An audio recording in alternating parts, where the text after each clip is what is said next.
We're going to have some yoga to begin with, a bit of meditation. Actually, my last job, I don't know if you know Polar. I ran Polar, which is a branded content platform. And the CEO was into meditation. And actually, I'm not kidding, he would start meetings with our customers. He'd be like, why don't we start with just a minute or 3 minutes of meditation? Right? Everybody close your eyes. And he would do this. And it freaked people out at first. And then they came up from it like, oh, that was really relaxing. I won't do that to you.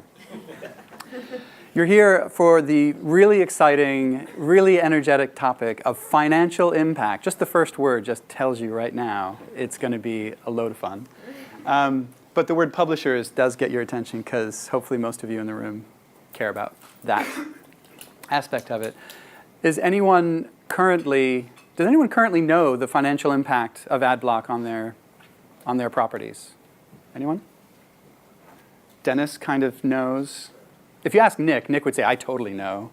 But I'm not sure he totally knows. And I'll get to why I'm not sure he totally knows. And I've told him this before. But financial impact for ad blocking is a critical factor because not just of how much money is coming from the ads, but also from all the other things, all the other impacts, the kind of hidden impacts that ad block technology is having on your site. And we'll talk about that as well. So I thought I'd warm up just with some initial kind of look at what ad blocking is doing and how it's developed over time. So right now, ad blocking has moved there are ad blocking technologies available, plugins for every browser. Some browsers have it built in, and actually Firefox can now move that into this column because they have it actually built in. They just don't announce it and don't talk about it yet, but they will. It's become part of the ad block. It's become part of the browser wars. And then mobile. There are ad blockers available for mobile. Most people don't use them, but because it's slightly difficult to install and people don't care as much. But that's only really in this country. In APAC, everyone is using them. Anyone know why? Because, yes, you, chairman of my company, tell me. It's owned by Alibaba. No. Because in APAC, people don't have this kind of all-you-can-eat data plan. They actually pay for every gigabyte. So they know that if they have an ad blocker on, they use fewer gigabytes to get the content that they actually want. Whereas here, people care less about it, but it still matters. If you wonder why your phones are draining of energy while you're not using them at all, it's because the ads that are actually on that last page you went to are actually still communicating back and forth to their, yeah, I know, we're shits. And then there's new ad blocking tech, which we can talk about. So Chrome, we know, is going to filter non-compliant ads by their own definition. And that's going to start, well, you can already get the early version, the beta version of the browser. But everyone will get it early next year. Safari has released their intelligent tracking prevention, which redefines what cookies can do when Safari puts them down there. And then, as I mentioned, Firefox has built in these kind of options into the browser. And even more interestingly for me is that Apple has kind of said, well, remember we talked about being able to block ads in apps? Well, no, we don't really want you to do that anymore. And so this is where all of the big platforms kind of show their real colors. So Google is actually going to be filtering out ads that they don't make money from that bother users. However, the ads that they do make money from, like pre-roll ads on YouTube, and maybe those intelligent tracking kind of ads that follow you around the web, users always mention them as ads they don't like. Google's fine with them, which is fine. We all like pre-roll, but I'm just saying this is part of their commercial incentive. And in Apple's case, if an app developer, a big app developer says, actually, I'm only going to develop for Android because you're letting people block my ads, they're going to say, well, okay, we don't want that either. So I love Apple. I love Google. Everything that I have is Google. But there are some differences between what publishers are looking for and what really works for publishers and what the platforms have reached today, who are trying to balance many other competing priorities. So as a result, what we see from an ad blocking rate, just to level set for everybody, UK is actually doing all right compared to some of the other countries. UK is about 25% ad blocking on average. I would imagine, knowing the people in the room, that different titles you have are going to have different levels of ad blocking. Most importantly, different devices will have different levels of ad blocking too. So your desktop will be somewhere between 20 and 25% probably for a lot of the titles in the room. Maybe Ziff Davis, some of your titles going to be a little higher.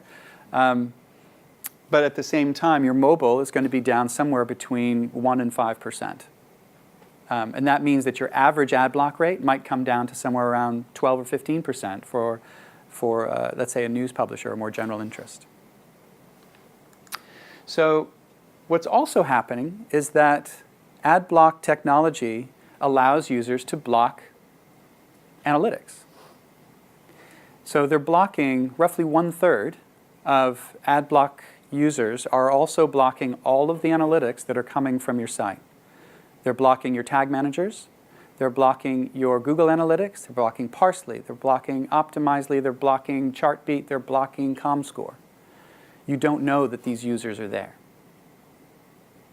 So if you figure, let's say you figure a 15% ad block rate overall, at 1/3 of those you didn't even know were there, reality is your ComScore numbers should be 5% higher than they are today. And I think one of the things we'll explore later is what does the value of your analytics mean to your business? And what else is happening? What kind of discrepancies might you be seeing as a result of that? So what is the impact of blocking? So when I talk about them blocking it, what are they actually blocking? There are two lists, and you can look these up. I included the screenshot with the URL so you could tell. An ad block that's trying to block the ads simply pings the easy list. It's called the easy list because it's so easy. It's just a long list of ad tags. If your ad tag shows up on that list, it will be blocked. If it doesn't show up on that list or some variation thereof, then it might not be blocked. And that's what happens. That's as simple as it comes. But when they're blocking analytics, they're going to block something called the easy privacy list. And so when you look at, there are some ad block technologies like uBlock Origin. I call it the nasty ad blockers. They block everything by default. So you download that. It's not like you have to tick anything else. They're going to block all your analytics as well as the ads. Whereas with AdBlock Plus and some of the more popular ones, thankfully, they don't block all your analytics by default, but you still can. And I would say roughly 1/5 of those users actually go in, tick the box, I want to block all the analytics, and I also don't want to get any acceptable ads. So any of the ads that Google or Taboola or anyone else is paying to whitelist.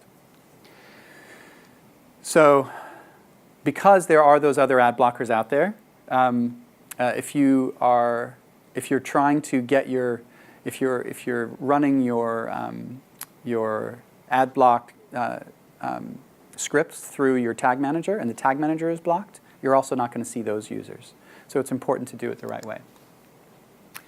So I'm going to show you quickly, one of the things that we do is to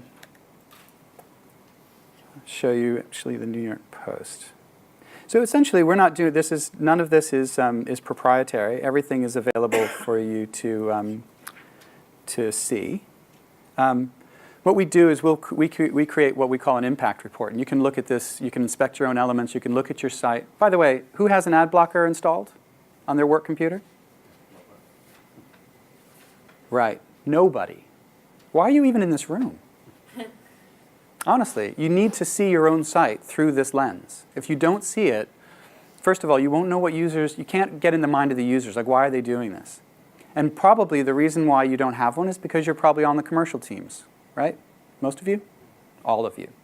Because the product teams, I can guarantee you, they all got ad blockers installed. And your editorial teams, they do it by default. In fact, their editors, at one famous newspaper, as soon as they get a new hire, they say, please install an ad blocker on their own sites.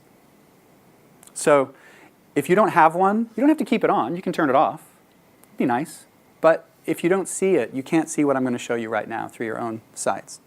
So what we're going to show you is kind of what you see. So if you look here, you say that those red boxes, so this is what your site might look like. This is what it looks like with an ad blocker. And we're simply marking those spots, but actually oftentimes it simply collapses. So it looks like a very clean, ad-free experience. That's just a home page. Home pages are funny because even though they're really big, they often don't have as many ads as an article page. Article pages got big ads up here, got filled with ads. And then also, it's also blocking your pre-rolls. How many people knew that your pre-rolls were blocked? How many people are selling pre-rolls? So this is some of your most valuable inventory, and you don't even know that it's happening.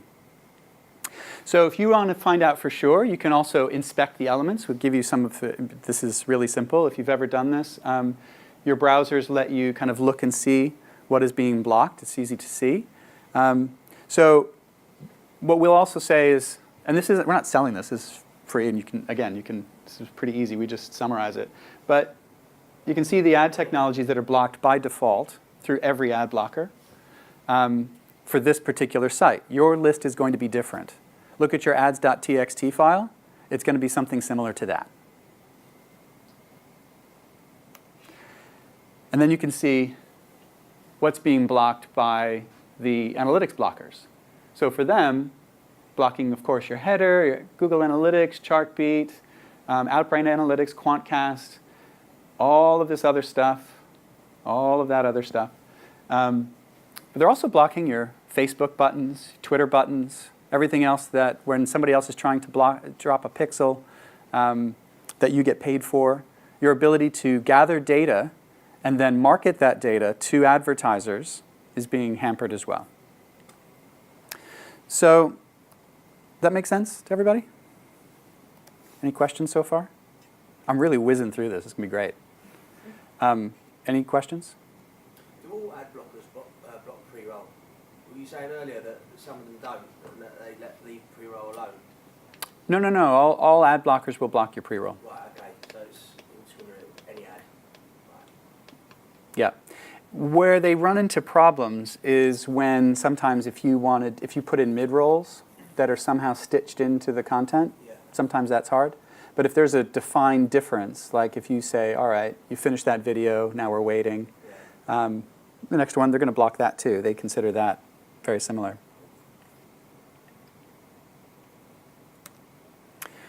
So what is the cost? And here's where I think it's kind of good to have a group discussion. Here are some things. You're losing attribution revenue. These users, okay, they don't have cookies anyway. But they're also blocking Amazon tags. So if there are other ways in which some of these companies are tracking people, and Criteo has their special ways, and some of these are not cookie-based, they're not going to be able to pay you. They come to your site, and the next thing they do is they go and buy the product, and they're not going to pay you. They're also, again, a lot of times, especially 2 years ago, publishers were often saying, hey, I don't want to bother with my ad block audience. I really like that they come to my site because then, anyway, my sales team can go out there and sell the higher audience. Well, we just established that actually that's more and more not being the case. You don't even see them as audience. So they're uncounted. And then the user data itself. You want to be able to kind of start packaging that user data. You often sell the opportunity to market to those specific users. I can tell you that a lot of the people who have ad blockers, and people at Ziff Davis would know this, and people at Future and Dennis and other publishers that have tech platforms, people who are really savvy about tech often have ad blockers installed. They're also the ones buying phones, buying TVs, buying a lot of other tech products. Makes it really hard to target those users on behalf of advertisers. And then there's unverified pages, there's lost performance, there's a lot of discrepancies. And when you get product people in the room, you get the tech people in the room, they start saying, oh yeah, no, this is a real problem for me. It's basically like having dirt in your food. Nobody wants to eat it, but if it's the only food you have to eat it, but then you got to tell other people that it tastes good, like your advertisers. But actually, you're not even really pleased with it yourself. But it's all you have, unless you can see what's going on with people. And then the paid marketing value, and this is one of the really interesting hidden costs. If you are in charge of getting more audience to come, if you use social, if you buy ads on Facebook or Taboola or Outbrain in order to drive users to your site, you're doing that on the hope that some of those users will see some ads, right? But all of the money that you use to drive an ad block user is lost. It's just wasted money because they come back to your site and you can't monetize them in any way, unless you can. And then there's going to be other things. Some of you have really strong e-commerce businesses that actually are driving a huge amount of your revenue. It gets really, really tricky when you can't drop a cookie and you don't see those users, and a lot of the tech that you're using to track that and deliver doesn't work.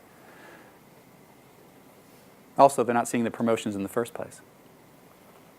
So it used to be, a couple of years ago, we would talk about ad blocking as kind of lost revenue.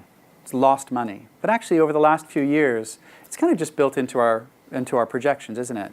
So we know that there's a certain amount of ad blocking that's going on. You can't promise what you don't have. And so your plans for 2018, commercial plans, might actually not include any revenue from ad blockers at all. So it's actually new money. So if you can go out and find 15% more users than you had before, what would that do to your marketing plans? What would it do to the bids that you can make and the proposals you can make back to advertisers and agencies? If you could promise 15% more total audience, would that help you guys? Especially those campaigns that are 1x, 2x, that are frequency capped by user, those native ad campaigns. If you could promise more users on your own platform that you don't actually have to go out and buy, would that make a difference? So this is where that money starts to really start adding up when you start to look at that whole piece. Oh, look at that, pictures. Whoop. So let's look at your own financial impact. There are questions so far? No? Awesome. So I've put together this spreadsheet. And spreadsheets are great, right? Everybody loves them.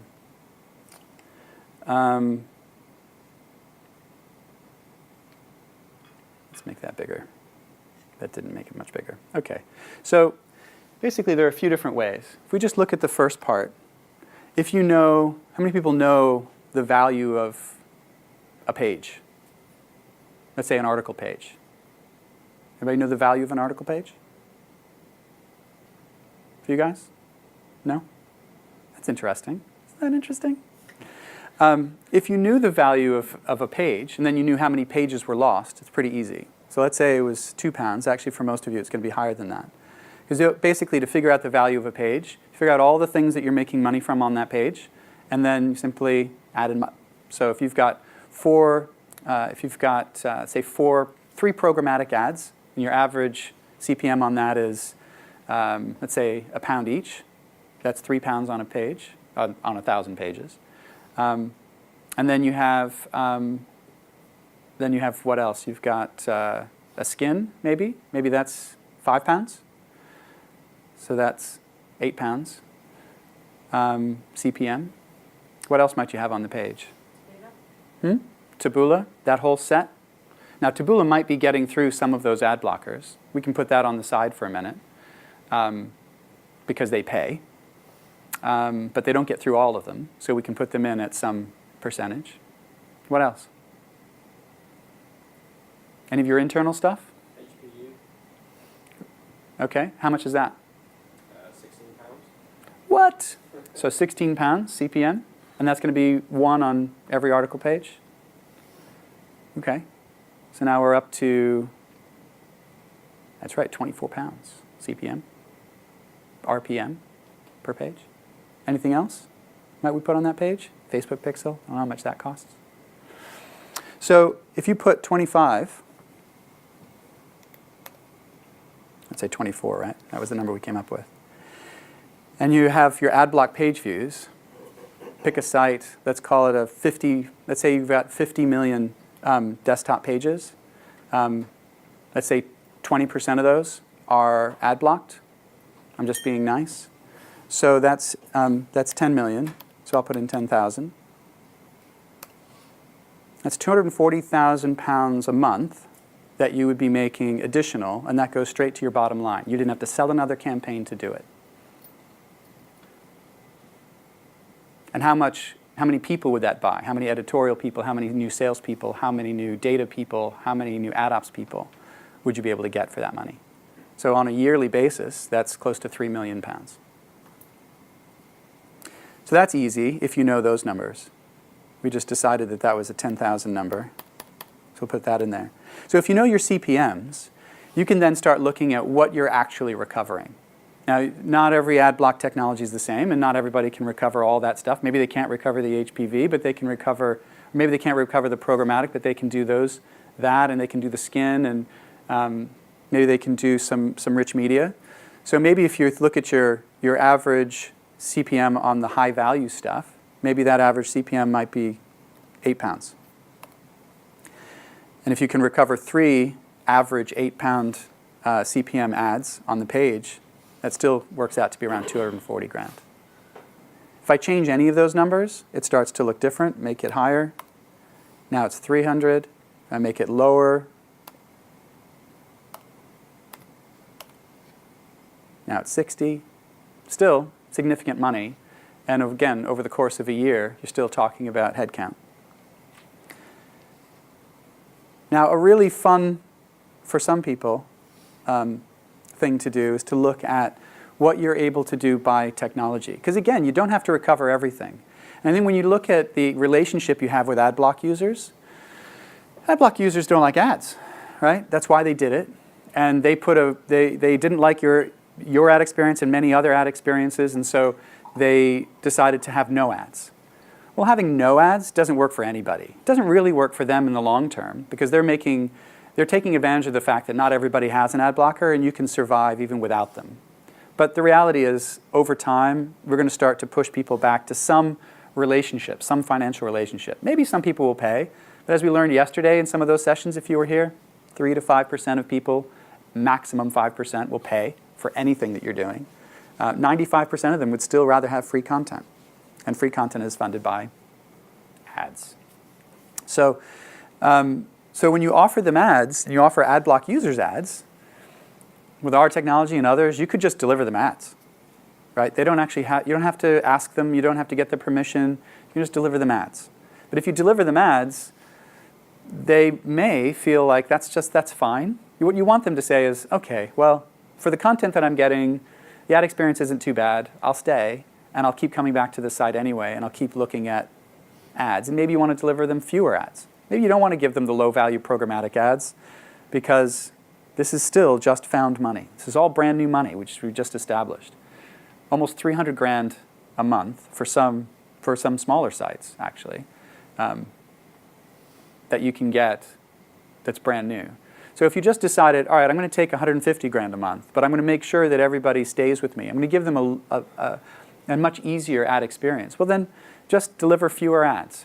So maybe I want to get that HPV, and I'm going to have maybe I won't get a skin because that's pretty obvious that it's a big ad, but maybe I'm going to do an MPU and maybe a TEADS. I'll do a few different things or maybe I'll do on-scroll actually because I can repeat that, right? It's one position. It doesn't look like a lot of ads, but in fact, every 30 seconds or every minute I get a new ad. Maybe that's worth it. So I can go ahead and I can look at what the value is. By the way, all your native ads are getting blocked as well. What's funny is that they will block the native ad tags, but if they see something that looks like an ad anyway, they might just take it away. It's called cosmetic blocking. So that's when the ad is actually delivered to the page and they immediately remove it. So your viewability drops to 0. Isn't that fun? Happens a lot. It's good to have some kind of solution in place. So I've put some numbers in here that are completely random. But if you want, we can use a particular experience. We can pick one of your sites and go ahead and add this up. And then you actually have something like a little gift to take home to your head of your site and say, look, can we do something about this? It's interesting that you're all selling campaigns to agencies and marketers because if we find a solution that gives you 15% more users, 15% more page views, that actually means that you get a bigger bonus, doesn't it? Makes it easier for you to hit your numbers. No? Yeah, totally. At least until they start building that into your targets. But in the short term, totally actually helps you. So understanding where this is at, so knowing how many units are on each page, you can add those up and come up with a number. And in fact, what I'll do is, if you like, I can, if you want to send me your information, I can give you a copy of the worksheet. So you can take that back in and show people and say, can we quickly do this? Or hand it off to somebody who you think wants to do it and loves doing this stuff. Any questions? Any questions about how it affects your particular site? If you want, we can pull up a site that you like, a site that you don't like, and we can look at it, and I can show you what I would do to kind of, in a session, and look at that financial impact. You're just scared, aren't you? You're scared what I might find. There's about 4 people from Haymarket. Should we do Haymarket? Should we do Piston Heads? Yeah, go on. Yeah, all right. Yeah. Great. Piston Heads. Fortunately, I got the cookie notice, which doesn't always happen. And now I'm looking at Piston Heads with no ads. Awesome. Look how clear it is. Look how easy it is to find all the content I want. That's what happens if I load more stories. More stories. No ads. That's what happens because I had an ad blocker on. Because I had an ad blocker on, I can tell you what the requests were that were blocked. So now I can see what the ad blocker blocked. Blocked Amazon, I don't even know what crowd control does. Flash talking, that's incredibly valuable. Google Analytics, so nobody knows that this happened. Google Tag Services. Now this is interesting, because by blocking the Tag Manager, you don't see everything that the Tag Manager would have delivered. You just see that it blocked the Tag Manager, because that's where the job of the ad blocker was done. When we reload this page without blocking it, you'll see all the other stuff that the Tag Manager was trying to deliver. We've got Index. There's your header bidder. That's also trying to do a lot. Outbrain got blocked. Sorry, Outbrain. You can't pay uBlock Origin. What's that? Taboola got blocked. Taboola did. And the reason is because uBlock Origin is one of those nasty ad blockers that doesn't let anybody pay them. One of the things I mentioned yesterday on the panel is that actually when you're dealing with ad block fanboys, it's really what they are. Nobody's getting paid, really. I mean, obviously, AdBlock Plus people are getting paid, but most people are just fundamentalists. I'm not going to compare them to religious fundamentalists, but I am, because they really are. They believe that ads are bad. They believe that ads are bad all the time, for everything, everywhere. They clutter up the world. Oh, and by the way, they don't want to pay for it any other way. So they're really kind of on shaky ground, like, sorry, a lot of religious fundamentalists. So Polar's getting blocked. That's your native ads. Scorecard Research, again, you don't know that they're here. So all that stuff is getting blocked. So you didn't even know that it was happening. Now let me turn it off, and let's reload the page. Ba-bam! Ford Mustang. Oh, it's a 360 as well. Look at that. It's playing really nice. I got an ad there. Oh, more Ford Mustang. Oh, look, I got a whole thing. Oh, where'd that go? Sorry. Go back. See if I get it again. Oh, how did that happen? Great. So, ads, carousels. These are valuable pieces of inventory. If I load more stories, it's actually going to load more tags as well. But that Ford Mustang ain't going away, is it? So let's click through. It's a nice little thing. Now I've got a skin and an ad. It's a pretty strong brand impact, isn't it? Right? All the way across. But if I reload this page with the ad blocker on, I'm just reading some content. That's all I'm doing.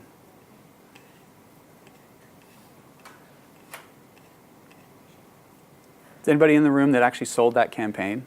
with the skin and everything, the takeover? Anybody? No? Sorry, because they're making a lot of money, whoever sold that. That's really good. However, they're not making money from me because I'm still on this page.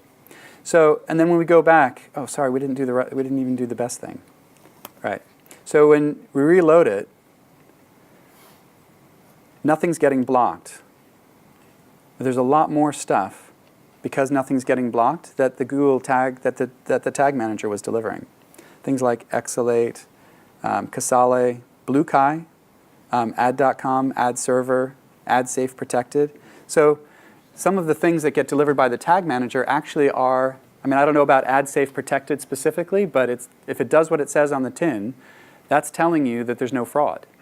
But if your tag manager gets blocked, what's actually happening? Who's verifying this user in any way?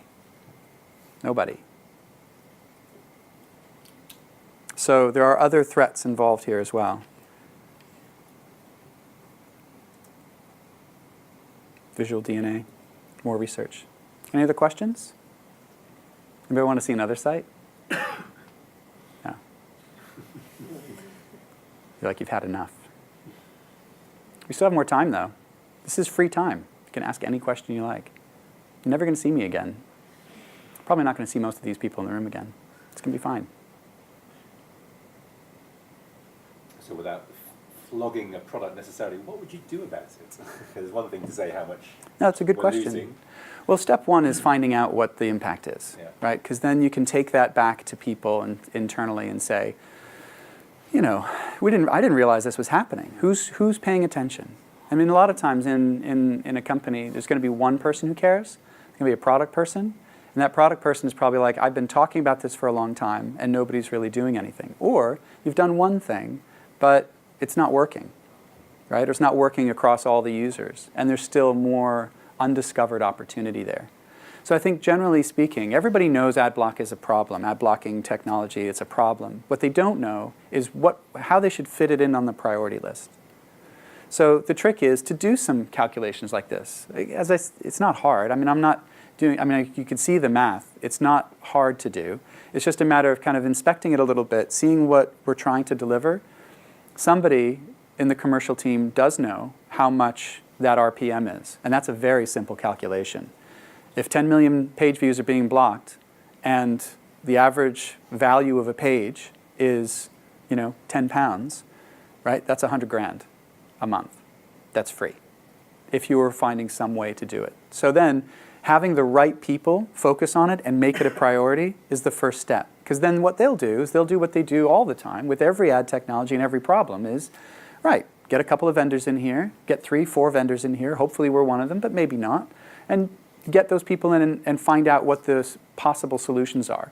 They'll go and research what the AOP says and what other people are saying about it, what Digiday has written about it, what's the problem, and then they'll pick a solution and try and test one. Maybe they'll test 2 or 3. That's pretty good, right? They're learning about it and it's a priority. It doesn't take a lot to do it. Our solution is easy because you just put a script on the page and you can see exactly how many people are blocking ads and then also exactly how many people are blocking the analytics.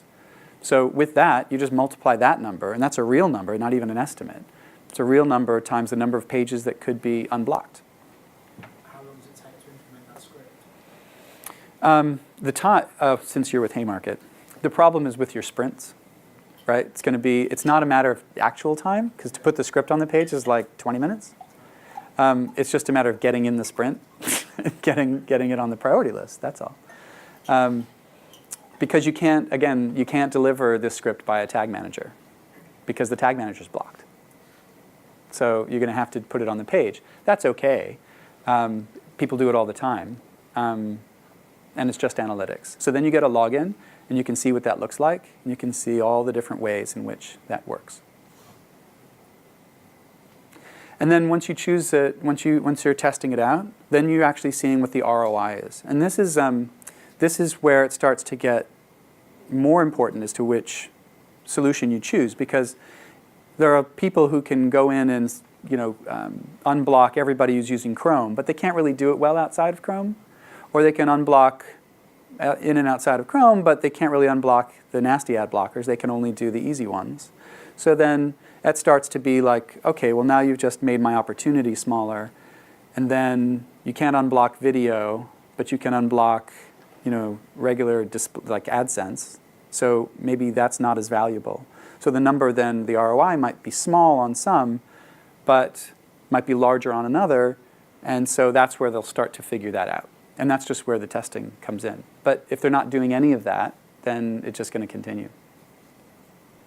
What sort of percentage of people use the easy one, the easy ad blocker compared to the nasty one? Fortunately, the nasty ones are somewhere between 12%. uBlock Origin is about 9.5%, 10% alone. However, then you have the people who are using the easy ones, but then turn them into nasty ones. And that's roughly a third of all ad blocking, is blocking all your analytics as well. Is that because they download the easy ones and then go, oh, am I still seeing ads? I really need to upgrade it and go. Exactly, and then they just start. Originally wanted the nasty one anyway. Yeah, then they start on taking everything. So if I were to go to, I can even show you what. So I've got a couple that I use. People do that as well. So in this case, on my extensions, I'm going to turn on the easy one. I'll turn off the nasty one. So then I turned it on, and sure enough, the ads get blocked anyway. But if I went into AdBlock Plus and I decided to look at my options, then you can see, actually I've enabled Easy List, but I haven't enabled Easy Privacy. So if I tick that, that's going to block all my analytics as well. And then also, by default, they say, hey, why don't you just allow some non-intrusive advertising like Taboola and AdSense and all the ones who've paid us. And also our own ad network that we're making money from on the side. So if I turn that off, now all of a sudden I've turned this into effectively a nasty ad blocker, even though normally it was going to allow some ads through and it was going to add some other things. Make sense? So now, if I went back and did that, PistonHeads isn't going to see me anymore. I just went away. Looked like I had a one page and bounce. What is the cost model for a product like your own? So we have a revenue share. Ours is typically a 20% revenue share. If you went to AdBlock Plus and wanted to pay them to whitelist you, it'd be about 30%. Other people in the market are typically higher because they can also unblock less. So we can charge less because we unblock more. And that makes it easier. So what functions are getting blocked on subscription sites that are heavily walled locked, something like the FT? There's lots of publisher functions that publishers don't realise are getting blocked. Yeah, that's a good question. So if you go to someone, you said the FT, but I think if I go to FT, it's not going to let me read a lot, is it? Oh, it wants me to subscribe. So they don't really care what happens on the home page. What they care is, are you choosing to pay? Right? They've got a pretty heavy block. If I were to go to, let's say, New York. Would any of those select buttons, if they've got trackers behind them probably, are any of those getting blocked? You don't see I don't think they do. I don't think they do because, again, these are run by the fanboys, right? The fanboys don't really care about this kind of thing because if you've gotten to this stage, it's not an annoyance. You're making a selection. You're opting in to see some information. They don't care about that. They care about things that the FT is trying to foist on them for free and because ads are bad. But paying for things isn't bad. They don't choose to do it, but ads aren't, registration isn't bad. But I say that, but then there are also things what they call annoyance lists. And this is where they stop all social trackers. This is where they stop all the messages that you get. Those cookie messages, they don't even see them. I can add a list so that I don't see any cookie messages from anybody, which I'm not even sure is legal. Like, I think actually the publisher might have a problem with that. But let's see what happens with GDPR as well. Maybe they won't see any of that. I'm smiling, it's not funny. What about things like download buttons? Download this white paper. Do they some of those are served like ads, they get blocked. It depends on the tech they're using. That's right. So actually, if I go to a marketer site, it's actually quite surprising at the things that don't happen. So if I'm let's say Kellogg's, and I use Brightcove to deliver my video because I love how it tracks things. I love how the ad server, the video server works. But Brightcove is blocked. I don't see the milk pouring in the bowl. Like, I don't think marketers know this. But if they knew this, I don't think they would be very happy about it. They would probably make legislation happen and put our business away. So let's not tell them. There are solutions you can pay for. Any other questions about things like that? Other sites that you think, other use cases? With analytics, have you got any insight or an opinion on why people are fundamentally against giving that? Because that's when it starts to become quite a fundamental thing, isn't it? Because that's not going to affect me, that's just that I don't want anyone... Because if I give my analytics to Apple, it doesn't go, Jack Ellis, he likes playing Angry Birds. It just blocks, it's just anonymous. So what's the real problem there? What's the real issue, you think? There's no actual issue, right? Like, I mean, I'd love to see a show of hands in a very large group of people to see if anyone has actually been harmed by an ad. If anyone's been harmed by tracking. Has anyone's marriage dissolved or person driven off the road as a result of getting a tracked ad? Well, you hear people like, oh, my wife found out about this trip I was going to buy her. Okay. But were you actually harmed by that? I mean, okay. It's very, very, very, very rare, even situations like that. So what it comes down to is how people feel about it, what they think is actually going on. They make a big picture in their mind about it. Do you remember a company a few years ago called Form? Form was a company that was built to create behavioral targeted segments through the ISP, which is deep packet inspection, which meant that you didn't even see it. It was actually in the ISP itself, was looking, nothing, was analyzing all the data that you downloaded, all the search terms, all the content, all the URLs, and then threw all of the PII away and just kept the behavioral targeted segments. So we would know that you were interested in games, but it didn't know it was you, right? This was quite a chancy thing at the time because it was 12 years ago. It was pre-RTB, pre-real-time bidding programmatic. Nobody was doing it in real time yet. It was brand new. It was probably a bit before its time, but people felt really like invaded. Something was happening. People were looking at stuff that I'm doing. Nobody was looking at it, but people don't understand ad technology, and so they get really creeped out by it. That went in a weird place. Anything else? Let's see what the Times does.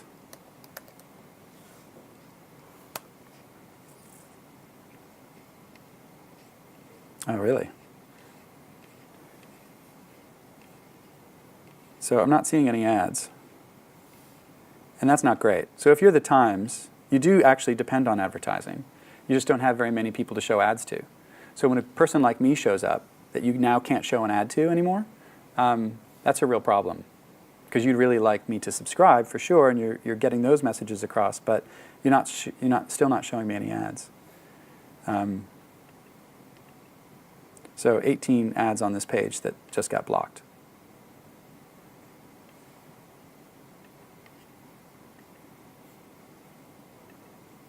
How many publishers do you think are paying ad blockers to get their house ads? I don't think they're paying. I don't think they're paying for the house ads. I think house ads. So house ads are funny because sometimes they look like content, as far as a publisher is, as far as an ad blocker is concerned. So when it looks like content, then ad blocker doesn't care so much. And I don't imagine ad blockers are adding a lot of things specifically from the Times. So there are some ad texts that are, and tags that show up. They're brand new. It takes a while for them to get added. Eventually, someone says, oh, that was annoying, and they add it to the list. It's as simple as that.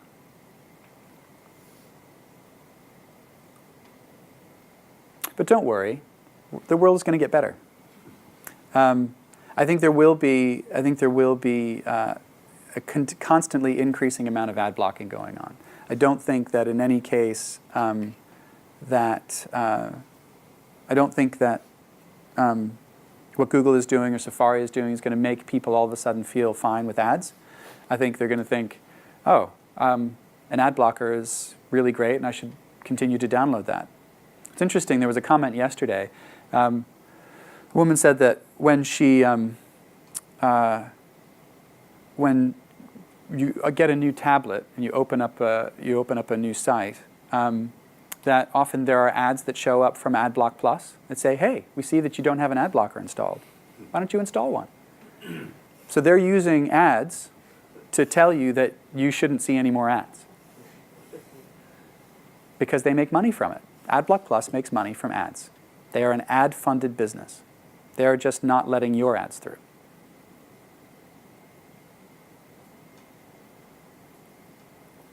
So when a publisher uses Oriel, what then happens? Like, I arrive as an ad blocker, I still see the ads anyway? Or? Yeah.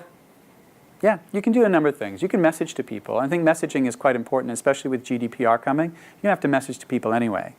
But what you can effectively do is take away a lot of steps for people. If you decide not to message, you could be like a Ziff Davis or a Future or someone who makes a lot of money from tech publications that have a massive amount of ad blocking. You're just like, sod off. You're not coming to my site and seeing it without paying me anymore. So I'm just going to deliver ads. And you can just deliver ads. And people will come to your site, they've got an ad blocker on, they get really frustrated with Oriel because they can't stop it. And then they continue to view the content. They don't leave, actually. Fewer than 1% will leave when they realize they can't turn off the ads. So you're going to make money from 99% of them. But for those people who you'd like to message to, you can deliver messages. And with GDPR, you're going to have to say, probably end up, a lot of publishers are going to create 3 different experiences for people. There's going to be the ad-free experience that you pay for, which, as we discussed, 3 to 5% of people will say yes to. And then there's going to be an ad-light experience and a really, really heavy, annoying piece of shit ad experience. And the piece of shit ad experience is what happens when you turn off the tracking. And you say, I don't want tracking. Then you're going to say, okay, you're going to see 12 ads on a page. But if you say, I don't mind tracking, they don't have to turn off their ad blocker. They don't have to do anything else. They simply select that, and they're going to see the ad light experience. And we can power that as well so that you're just protecting 3 or 5 tags instead of 12. So that's what actually comes through. Could you allow the users to select the ads they don't like? So they might not like sort of pop-ups, but they don't mind MPU. Can you configure it in such a way that they get an ad experience that's tailored to them? You could, and we could do that. I think probably that's a lot of education for very small minds. Right. I mean, as a user of many websites, I don't have any time to be selecting stuff. I don't even want to read what you put in front of me. You give me choices, I'm just going to tick whatever looks the least annoying. And that's the problem with GDPR in a way, is that you have to educate people, and people don't want to be educated. So then they choose a really crappy experience that sounds fine because I'm not being tracked, and then there's 12 ads on the page, and they're like, oh my God, PistonHeads is awful now. Now I don't ever want to come back to PistonHeads, whereas if they had just read one page down, or one little bit down, they would have realized they could have turned on the tracking and had a really ad-light, lovely experience. But they didn't. So it's tricky. I don't think adding more options for people is actually a really scalable solution for most publishers. I think it is. Sometimes you might say, great, go ahead and customize your experience, but I would only really do that for registered users, where you're allowed to create big profiles for, and people are filling in a whole form anyway with their own data. Let them select their ads then. Great. That's a fairly easy thing to do, but again, I'm not sure a lot of people want to do that. Will companies like Oriel usually work on RevShare as well? I think most of them do. Yeah. Yeah. And there are some that don't protect your tags, that they will go ahead and they will, they have their own network, and they'll deliver around the ad blocker through their own network. not sure, I mean, drives some revenue, but I'm not sure on balance that's really what most premium publishers want to do. But again, that's the option that the product person will evaluate as they're going through looking at all the different solutions.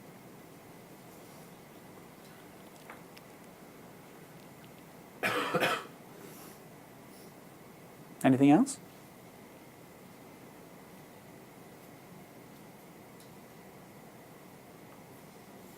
Awesome. Did you ever hear about a company called Shine that they did ad blocking at the actual ISP level? They found that didn't really work, so now they're trying to get permissions from users as well. I think there are a lot of companies out there that are actually doing ad blocking at the corporate level. So ad blocking is quite a complicated thing, but we're more than happy to sit down with anyone and have a chat, and you can have us in, or we can just do a phone call. And if you want, let me know who the right person is, and I can follow up with them at the company. That's the only little bit of pitch. Thanks.